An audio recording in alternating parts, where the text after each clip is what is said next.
শেষ হয়ে গেল রে, সর্বনাশ হয়ে গেল। এলা যদি কাউ দেখে একেবারে সর্বনাশ হয়ে যাবে। আরে হালকা যে গরম পড়ছে, এমন গরমত কি করি ক? চল তার বদল আম্মা খা করি খাই। আরে কথা তো ঠিকই, যে গরম পড়ছে চল তো দুজনে আম্মা খা খাই। এই দুইজনে খাই।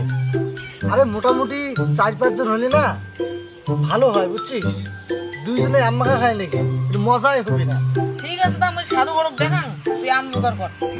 ঠিক আছে, তুই সাধু আর নাটক দেখাও, মুই আম জোগাড় করলাম। ঠিক আছে ঠিক আছে, চল। আরে না জানিস রে মোর কি দুঃখ রে। কে আরে কিসের এত দুঃখ? আরে জানি না রে, কদিন পর একটা চেংড়ি পটালুম ধোকা দিয়ে চলে গেল। মোর আর মনের দুঃখটা আর বুঝলি না রে। আরে হ্যাঁ রে, এলাকার চেংড়ি বেংড়ি অমনে হয়। কিরে না কিরে সাধু, কিরে এটা বসে বসে কি লাগাছেন রে? আরে কি আর করবো রে, এটা এমনি বসি আছি, যে গরম পড়ছে এটা বসি আছি এমনি। আরে চলো সবাই মিলে আম মাখা খাই। আরে কথা তো ঠিকই বলু রে, চল তা।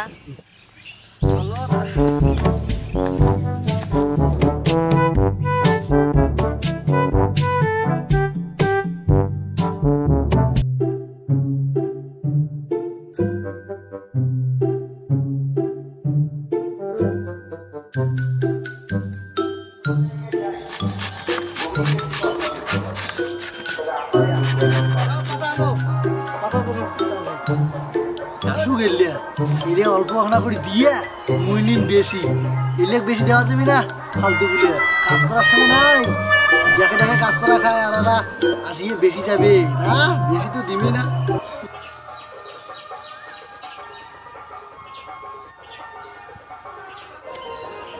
এই সারার জন্য চেরকা মারা ভাই আমার গল্প করে দিছে না।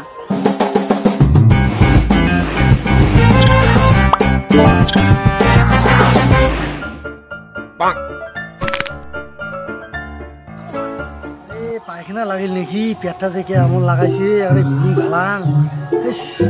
মনে হয় আম খাওয়া বেশি হয়ে গেল, না পায়খানা করা লাগবে।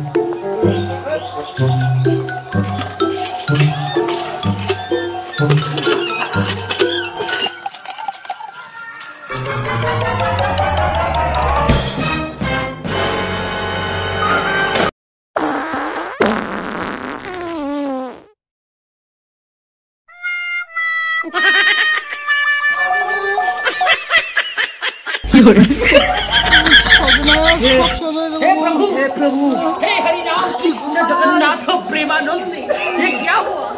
गलाव में पानी आ गया।